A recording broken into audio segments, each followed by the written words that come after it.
Welcome. You are tuned into Community Chat. My name is Kevin Tocci, and I will be your host for this segment.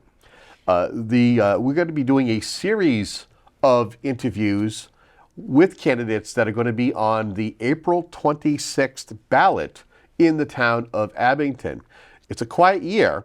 There is, however, one contested race, and that's for the one-year term to be a water commissioner. Joining us today is John Tassinari. He is a candidate for re-election, and he is going to be here talking to us a little bit about who he is and why he's running. John? Thank you, Kevin. Welcome to the show. Let's start out. Tell us a little bit about yourself. Well, I've been an Abington resident since about 3 years old in 1983. Wow. And I went through the Abington school system up to the Frollo Junior High School, and then went on to Cardinal Spellman High School. But I have lived in the town, and I am just completing my 3-year term as water commissioner, and I'm seeking the open 1-year seat to be re-elected to that position. What motivated you to get involved with the Water Commission? Well, I have a career in the waterworks industry. I own a company that does underground construction and utility work, and I've been able to work all over Massachusetts for public and private clientele, installing, repairing, and working on waterworks projects. Tell us, as an incumbent, somebody who served 3 years, some of the biggest accomplishments either yourself or the Water Commission has had over the past 3 years during your time on the commission. Well, it's been pretty busy. There's always moving parts there. Water conservation is one of the bigger things that we're looking at on how to be able to preserve our resource. We have been able to start a signage initiative to be able to alert people about water bans when we need to reduce the amount of water that's being used.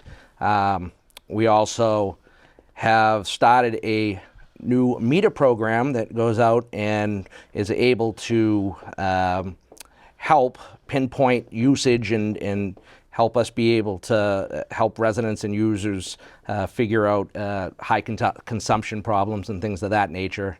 And we just recently completed a lead eradication program with the DEP, and we are in 100% compliance right now. We've been able to comply with 100% lead eradication.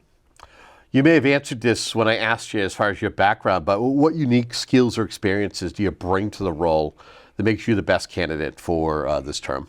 Well, I think serving on the water board for the last 3 years, I've been very involved and understand the department's policies and how things work. Also having knowledge in the industry and having a background in the waterworks industry, I think it really helps me significantly be able to identify and make sound decisions that are relevant to what we're trying to accomplish. All right. What do you feel are some of the biggest issues that are currently facing Abington and Rockland's joint water system? Because it's not just Abington's, but it's a shared That's correct. Water system. That's correct.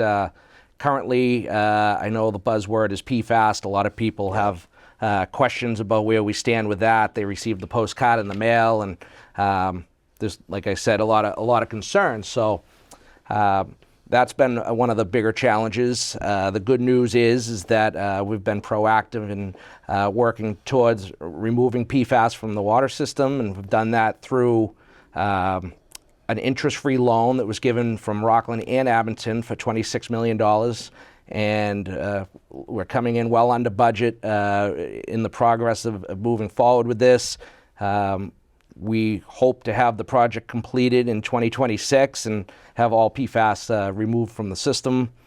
We also have multiple source points, and a couple of the source points right now are in compliance. So the system is fed from two reservoirs, and we'll be in great shape soon with that. And you can go on the website actually and read about the progress and what's been done and where we're going with it. Okay. Well, let's talk a little bit more in regards to the town's current water quality and the infrastructure. Do you feel that there are any immediate areas of concern? Do you feel that what's being done now is helping to address those concerns?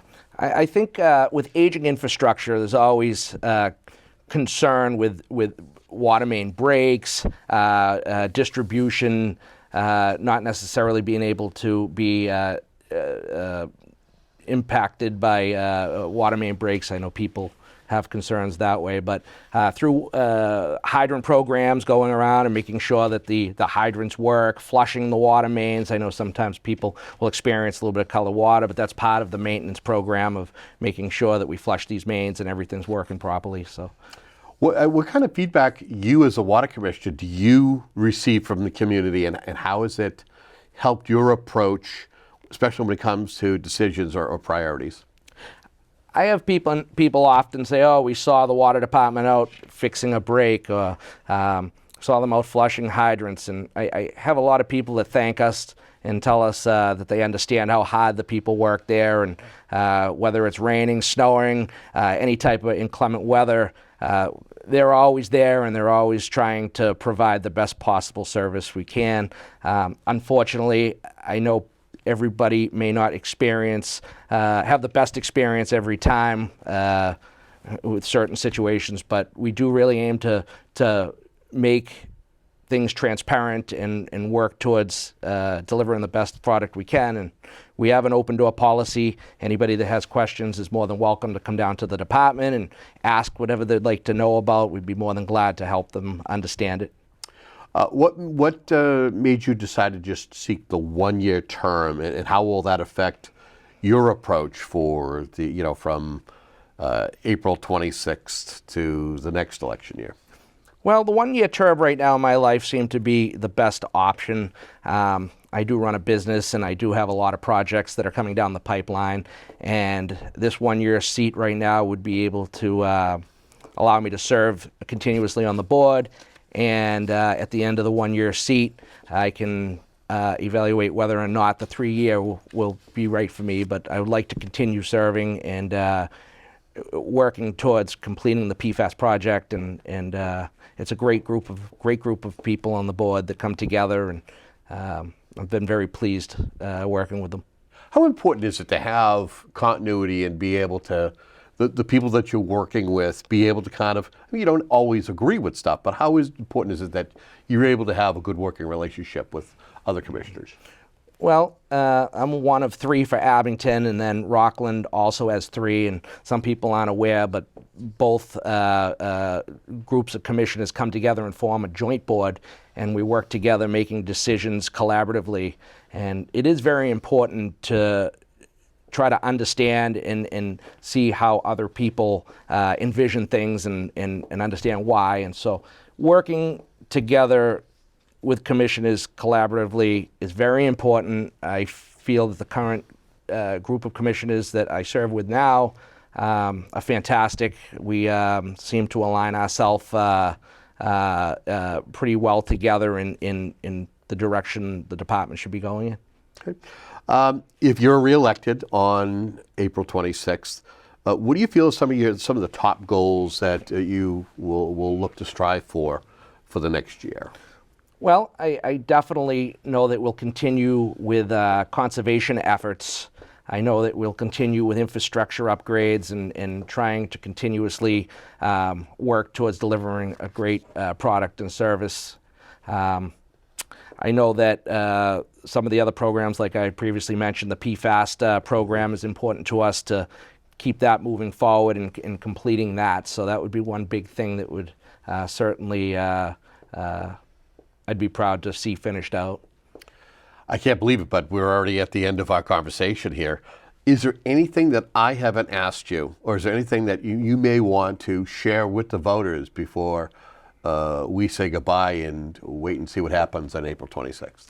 Well, there's a lot of moving parts, as I said, with the department, and a lot of people don't realize that the sale of water is truthfully what funds this department. So we don't accept tax money to fund the operations. It's all through the sale of water, and I know sometimes people ask about how we charge for water and the prices, and a lot of that does come from the cost of the operation and treating water and continuously repairing infrastructure that breaks due to age or whatever the problem may be. But there's a great group of people that do work every day for that department, and there's a great superintendent and deputy superintendent that have longevity there for many, many years and do a fabulous job. So I think I'd like to thank all of those employees and the superintendent and deputy for their commitment to the department. And I think a lot of people also would agree that they do work hard, and I'm appreciative.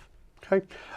If folks want to reach out to you, they may have any questions. You have like a website. Are you on social media? Sure. No, we have an office that's open every day, and anybody that would like to come in and ask a question in person, they're more than welcome to. Okay.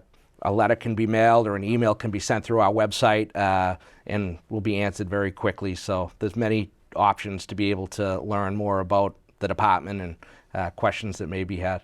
Well, I want to thank you so much for coming in. It's not easy to sit in front of a camera and kind of talk about some of the things when you're running for election, but I want to thank you so much for your time. Thank you, Kevin. I really appreciate it. You got it. We want to thank you for tuning into a program like Community Chat. The idea is to share information with you, especially during this election season. If you have any questions in regards to the upcoming election on April 26th, of course, that happens over at the Beaverbrook Elementary School, contact downtown clerk's office and the number that you see at the bottom of your screen. And until our next conversation, have yourself a great day.